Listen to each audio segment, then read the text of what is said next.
They said the family vacation was canceled. I saw their photos, poolside cocktails, matching towels, even the dog in sunglasses.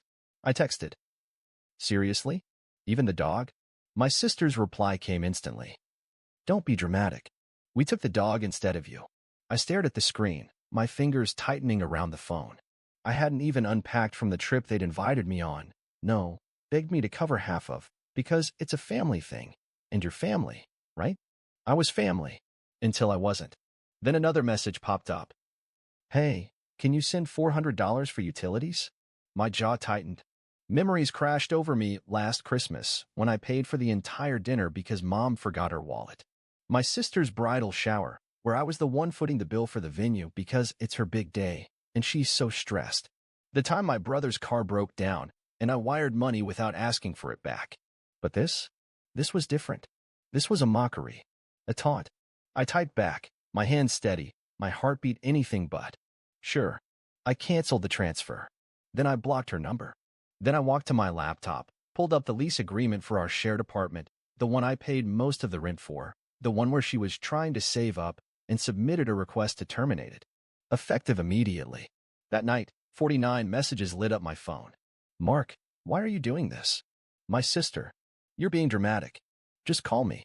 My mom, "Bro, are you serious? I thought we were cool." My brother. I stared at the wall, the dark silence of my empty apartment wrapping around me like a cold blanket. A part of me expected the old guilt to creep in, that familiar weight of obligation pressing on my chest. But it didn't. Instead, something else settled, a cold, sharp clarity. They had made their choice. They took the dog instead of me. The dog. My phone buzzed again, my mother's name lighting up the screen. I let it ring out, then played the voicemail. "Mark, honey, your sister is really upset. We didn't mean for this to become such a big thing. Just send the money, and let's talk this out. Family helps each other, right?" Family. That word was becoming a bitter joke. The next morning, I woke to another wave of messages. My sister had found out about the lease. "Mark, what are you doing? You can't just terminate it without talking to me. Mark, this is insane. Where will I go? Mom said you're being childish.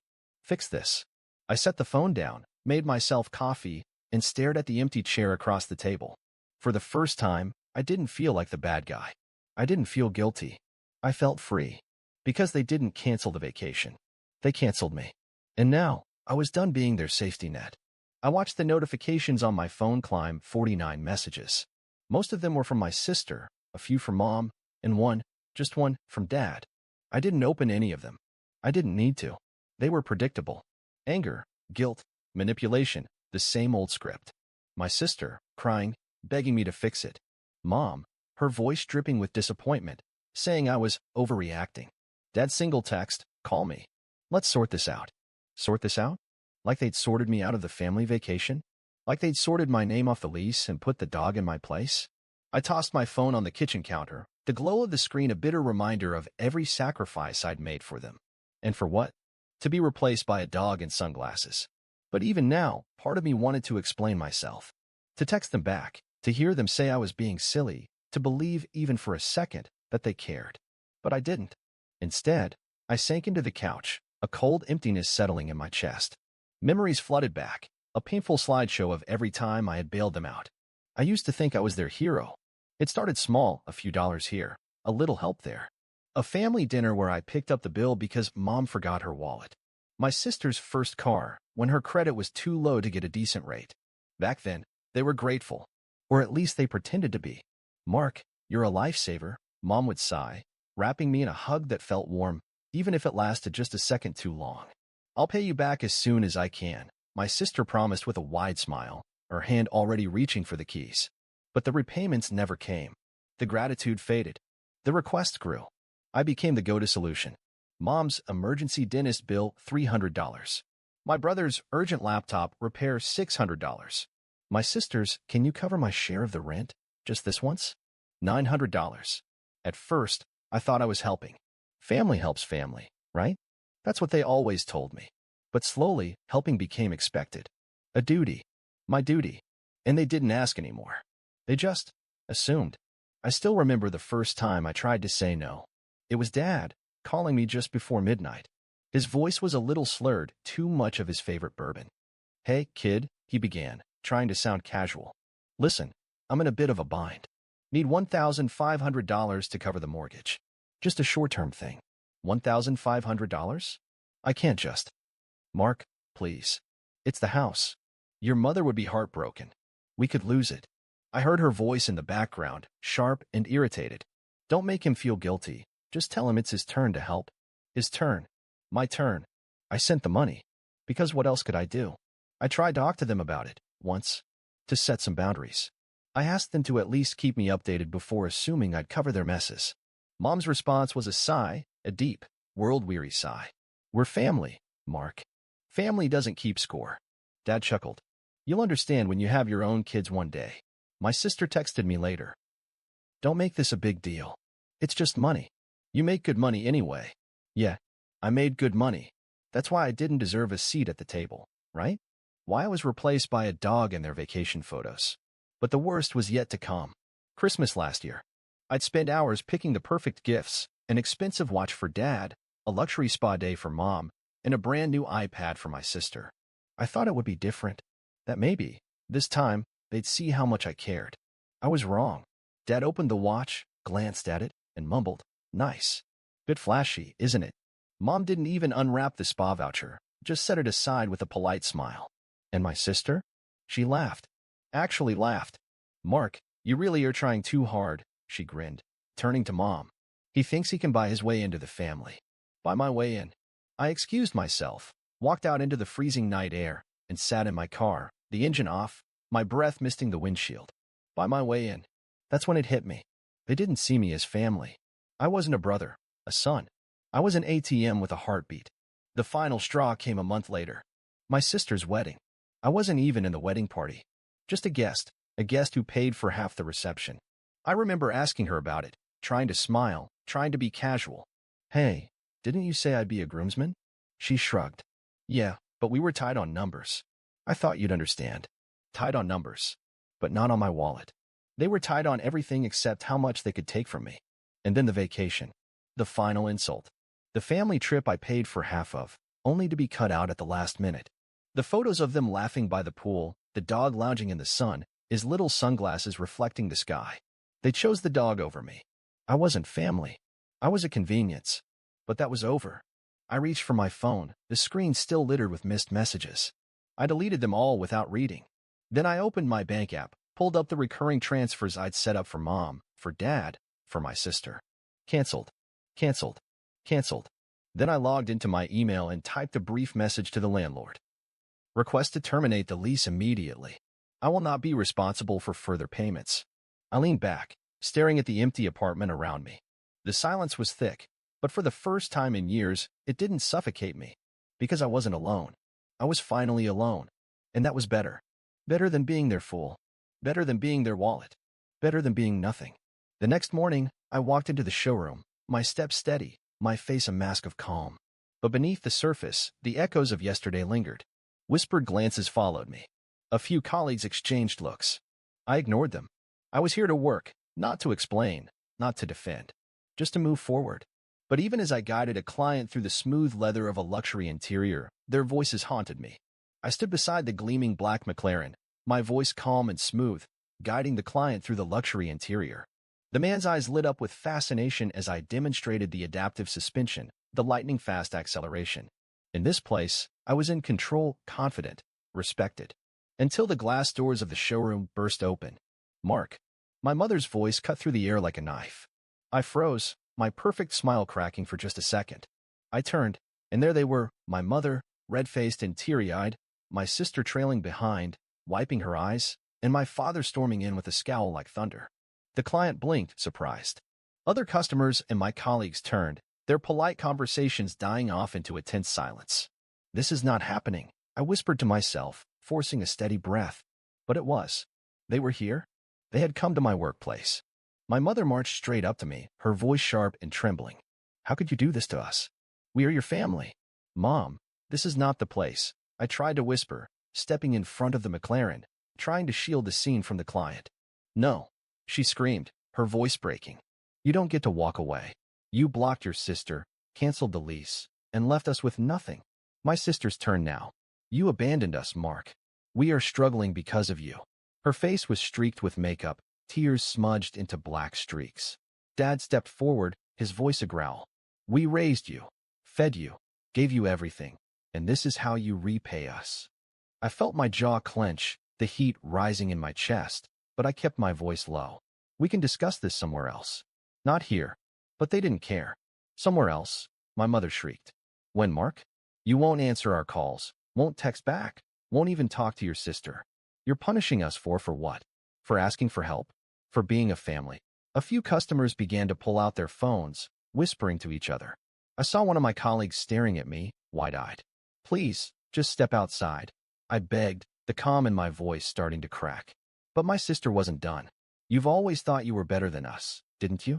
Just because you have a good job, just because you make more money, you think you're above us.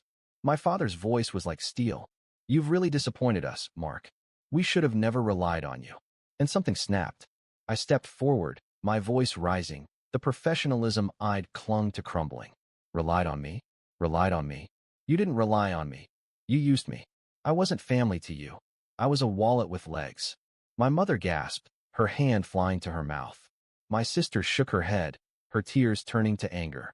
How dare you? We are your family. Family. I laughed, the sound cold and sharp. Like on that vacation? The one you took without me? The one where you took the dog instead? My father's face twisted in confusion. That's not the point, Mark. Oh, it's exactly the point. I shouted, and I felt the whole showroom staring, phones recording. I didn't care anymore. You took my money, my time, my kindness, and you laughed at me behind my back. You didn't just forget about me. You replaced me. We needed your help, my mother cried. We needed you, Mark. We still do. You need me because you can't stand on your own. I paid for your bills, your dinners, your trips, your lies. I sacrificed for you, and you turned me into your joke. My sister's voice was a desperate whine now. Mark, please, not like this. Don't do this here. Please, just help us. You know we don't mean it. I laughed again, bitter and raw. You don't mean it? That's the problem, isn't it? You never mean anything except when it comes to my money. My manager finally stepped forward, his voice a forced calm. Sir, is there a problem? I turned to him, breathing hard, trying to force a smile. Not anymore. They were just leaving. But my father stepped between me and the manager, his voice a low, venomous growl. Don't you dare turn your back on us, boy. You owe us. I leaned in, letting the rage twist my voice into ice. I owe you? I've given you everything. And you took it without a second thought. But that's over. I looked at my mother, her eyes desperate, her cheeks stained with tears. You said family doesn't keep score, remember? Well, maybe that's because I'm the only one who ever paid the price. My sister tried one last time, reaching for my arm. Please, Mark. Just one last time. Help us. I stepped back. One last time? No. The account is closed. My father raised a hand, as if to grab me, but I didn't even flinch. Touch me, and we're done forever. Silence. Thick, suffocating silence. My mother's sobs were the only sound. My father's jaw tightened, and he turned, grabbing her by the arm. Come on, let's go. My sister glared at me, her tear-filled eyes twisting with hatred. You'll regret this. You will. They stormed out, the glass doors swinging shut behind them. The showroom was frozen, every face watching me, every phone still raised. I straightened my suit, forced a slow breath, and turned back to the client, whose eyes were as wide as saucers. Sorry about that, I said, my voice perfectly calm again. Now, about that McLaren. 3 years of warranty, full service included. The fallout was immediate. My manager pulled me into his office the next morning, his expression a mix of pity and frustration. Mark, what happened yesterday?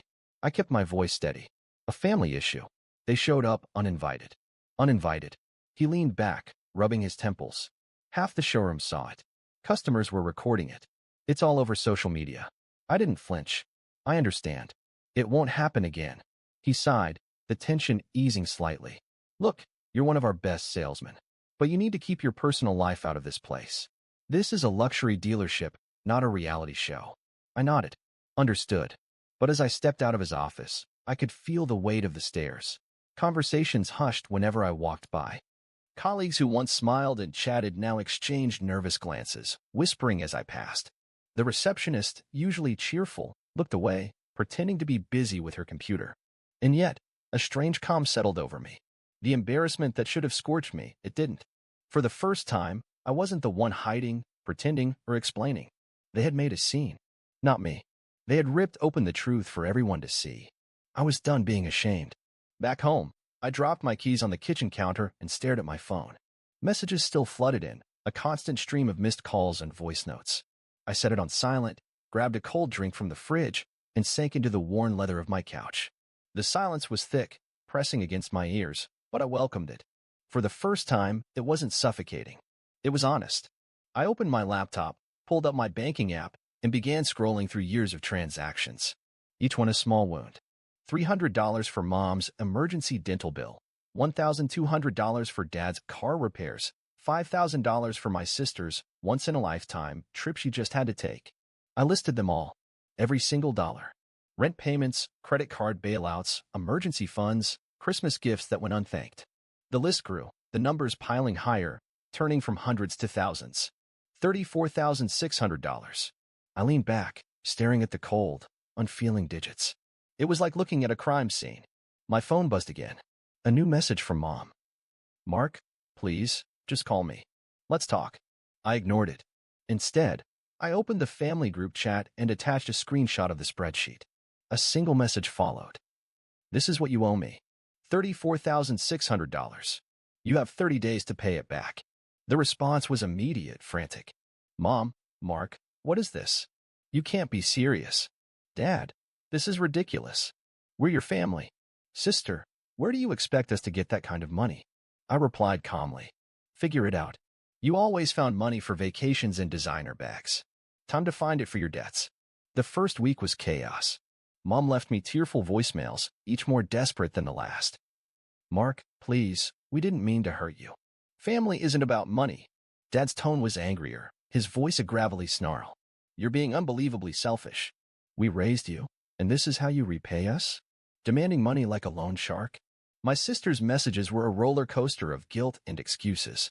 "Please, Mark, you know we're struggling. I just lost my job. I can't pay this. How can you do this to us? We're your family. I didn't mean to hurt you. Please just talk to me." But I stayed silent. I didn't reply. I didn't pick up their calls. I let the chaos burn without me. Until one evening, the doorbell rang. I opened it to find my mother standing there, holding a Tupperware of cookies. Her face was puffy from crying, her hair a tangled mess, her hands trembling. "Mark, honey, please, can we talk?" I didn't invite her in, just leaned against the doorframe, blocking her view of the apartment. "Talk about what, Mom?" "The $34,600 you owe me." Her lower lip trembled. "It's not fair. We're family. You can't put a price on love." I laughed. A cold, bitter laugh. "Love? Is that what you call it?" Because to me, it felt a lot like a transaction. "I paid, and you smiled. I paid, and you didn't care." Her voice rose, desperate. "We did care. We always cared. Cared so much you replaced me with a dog on your vacation?" I shot back. "Cared so much you laughed when I paid for everything? Cared so much you never even tried to pay me back?" Her face twisted in a mix of shame and anger. "It wasn't like that, Mark. You're making it sound so cruel." "It was cruel, Mom. And now, you have 30 days, or I'll take you to court." Her eyes widened, horror washing over her. "Court? You wouldn't. We're your parents." I leaned forward, my voice cold. "Then act like it, or pay me back." I shut the door. Days passed. Silence settled like dust. I expected them to call, to beg, but nothing came. Not until a week later, when my sister sent me a message. "Mark, we sold the SUV. We'll send the money tomorrow. I hope you're happy."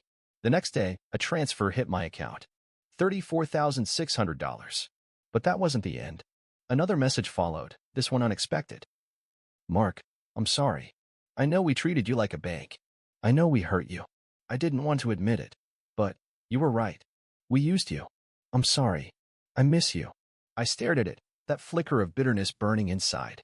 But it didn't hurt. Not anymore. I didn't reply. With the money back in my account, I did something I hadn't done in years. I booked a solo trip.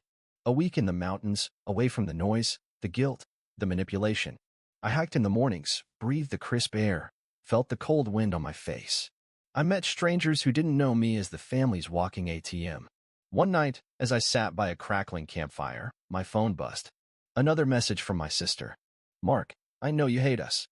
But please, don't hate me forever. I wish things were different. This time, I replied, I don't hate you. I just stopped pretending that love is the same as exploitation. Silence. Hours passed. Then another text. I'm sorry. I mean it. I watched the fire dance, the flames twisting and curling, bright and wild.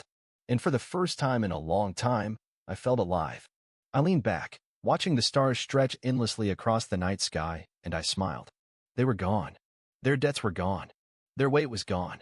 And I was finally free.